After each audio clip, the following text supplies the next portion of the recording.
After a battery of teasers, finally the Mahindra XUV 3XO is here in flesh and launched on sale. Now, today in this video, we're going to tell you what has really changed in the 3XO. Now, the company claims a lot has changed and it is pretty much a different vehicle. It rides differently, it drives differently, the cabin is better, the convenience is better, but these are company claims. Are they true or not? That's exactly what we'll find out over the next few minutes.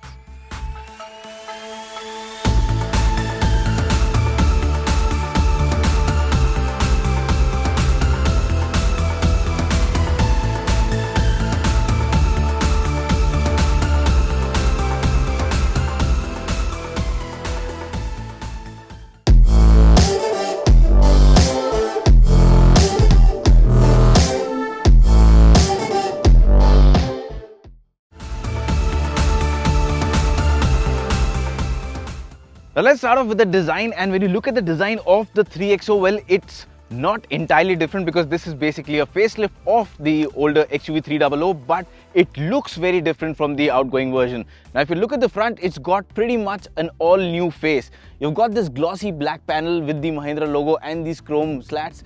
Also, the headlamp structure is completely new. You've got this nice looking new LED DRL. Even the power lines on the hood are new. When you add to that a side profile that has got a lot of lines, best in class or maybe largest in class 17-inch alloy wheels on the top version, and add to that the rear, which now has these tail lamps which go from one end to the another, and these basically accentuate the width of the car, giving it a wider stance. Add all of these things together and what you get is an SUV that looks far better than the outgoing version. It looks more dynamic and it's got a better road stance. The front, however, is subjective. Some people might take to it well, some might not, but then again, it's got a good road presence. Talking about the cabin of the 3XO, well, step inside the cabin and you instantly realize it's nothing like the XUV 300. A lot of things have changed inside the cabin, including the dashboard. Now, what I really like about the dashboard is this soft touch material that you get on top of the dashboard. Now, this gives the cabin a very good premium feel.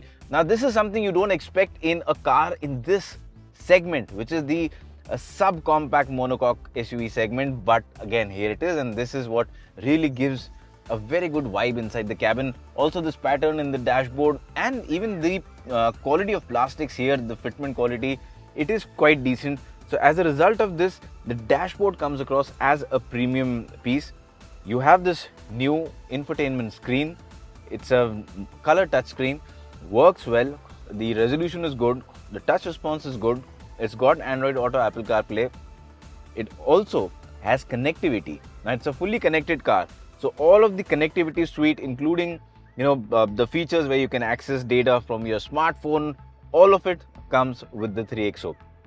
So that's a nice part about it. Center console, when you look at it, the lower part, you can find a bit of similarities with the outgoing model, but that's not a bad thing. Again, you get the climate controls, the drive modes and various buttons, neatly done. You've got the wireless charging pad here, and there's a Type-C and a normal USB socket. Beyond that, you've got these cup holders. In terms of space, also a lot of practical storage space inside the cabin. The steering wheel itself feels quite nice to hold. It's a multifunctional steering wheel. The instrument cluster, now this is very similar to what you get inside the XUV 700, and this again uplifts the overall experience of the cabin, giving it a more positive and a premium feel.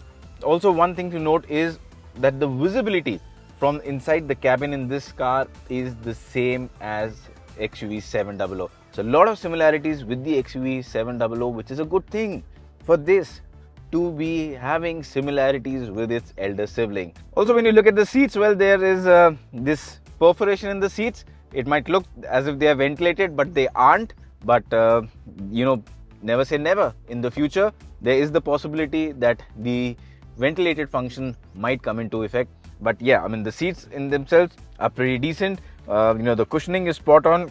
The side support is also pretty nice. And well, that leaves us with one thing that Indians really love, and that's the sunroof.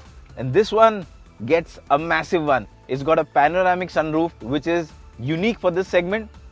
Cars in this segment have sunroof. The smaller one, this has got a wide panoramic sunroof. But please ensure that this is purely for a viewing purpose. Do not stick your head out or have your kids sticking out of the sunroof. On that note, let's step into the rear seat and see how comfortable is it there.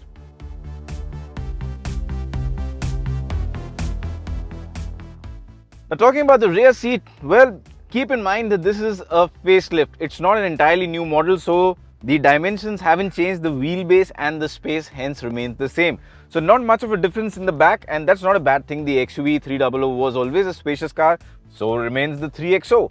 Good amount of space. Now I've got good amount of leg room. You can see a lot of knee room even with the seat adjusted to my driving preference. I'm 5 feet 8 inches for reference, and I've got a good amount of clearance when it comes to headroom as well.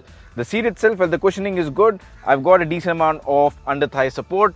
There's this well cushioned armrest here as well, and the backrest angle, the incline angle, and the head support, again, all of it pairs up well to give you a nice comfortable experience in the back seat.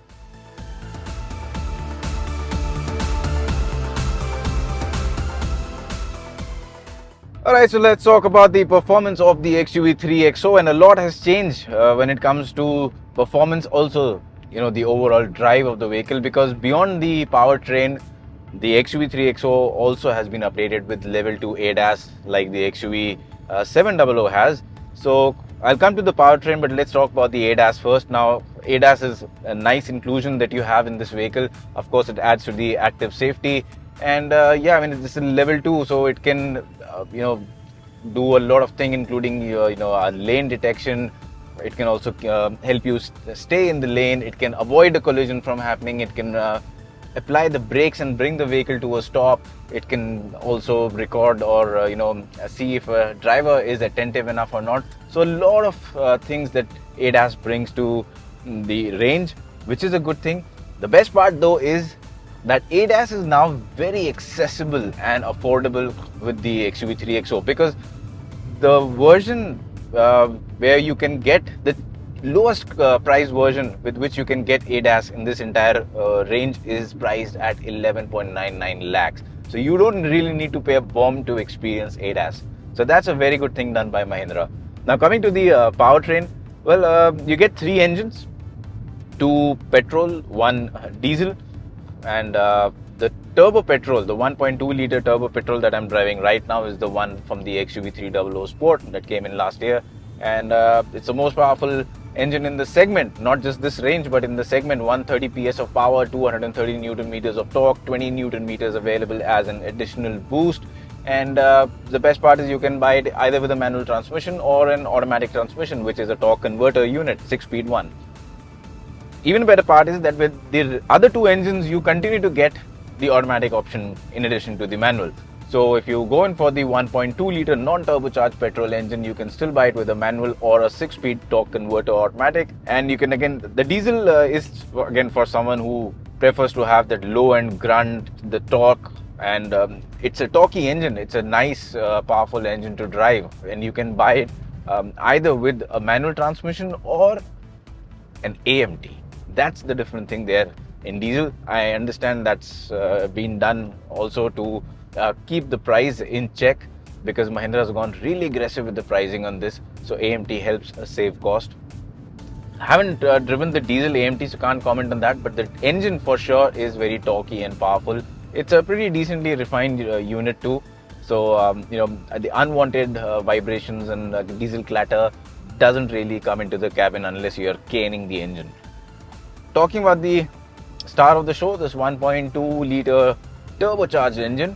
Yeah, I mean, it's a pretty powerful engine on paper, and on the road, when you want to deploy that power, the slight issue is that this engine takes time to come to a boil, if I might say it that way.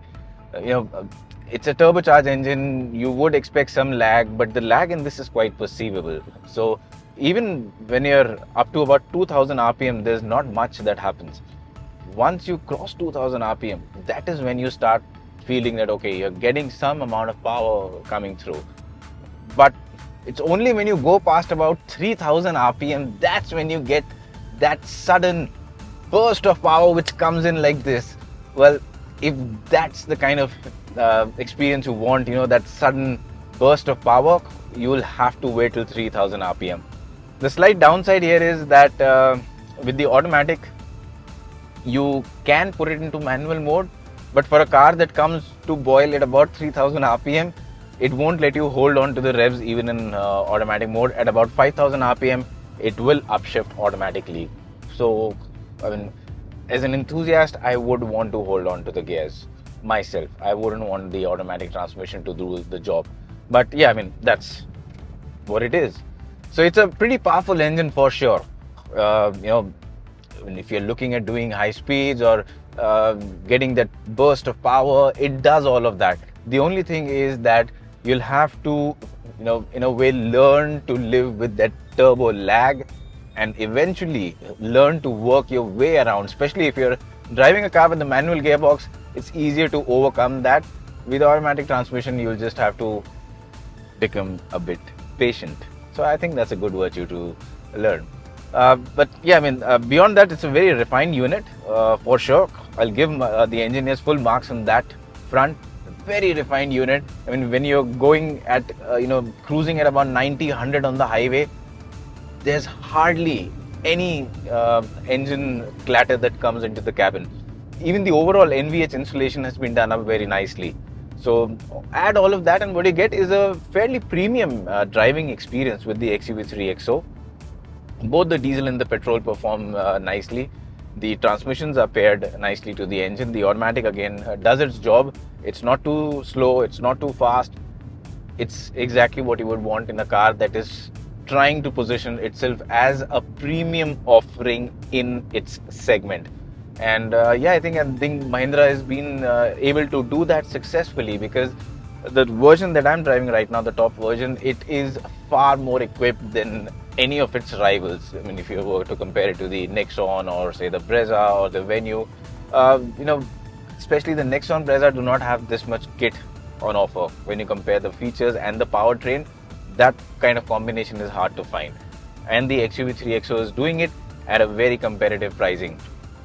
Even in terms of ride and handling, again, the ride quality is good, the handling is good, straight line stability on the highway is good, the brakes again bring you to a good reassuring stop, the steering gives you a decent amount of feedback, there are drive modes, so zip, zap, zoom. If you want a more powerful driving experience, you can go to zoom, otherwise you can use zip or zap.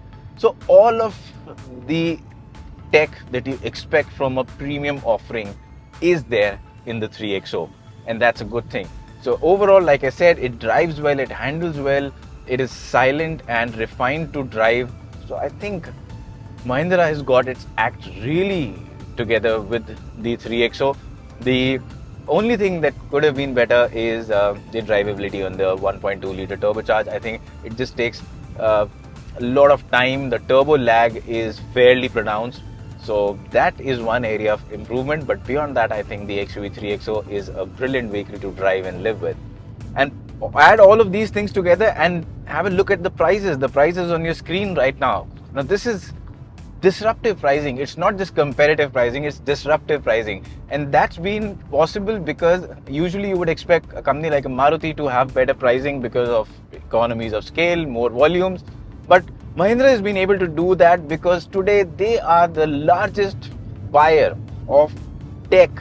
Like for example, these high-end touchscreens, the connectivity, all of this infotainment software, all of this tech that you see inside the cabin, Mahindra is the largest buyer in India for all of this tech. And it's economies of scale in that department that has allowed the company to put in so many features in the 3XO and still price it so aggressively. And as a result of this, well, the ultimate winner is the consumer, because not only do you get a great deal and a brilliant value for money equation with the XUV3 XO, but with the kind of prices it has, expect the rivals to start offering discounts or giving price cuts very soon. So in the end, a win-win situation for you as a buyer, and that's what the XUV3 XO is doing. with its disruptive pricing and great value for money proposition, it is now one of the best options in the subcompact monocoque SUV segment.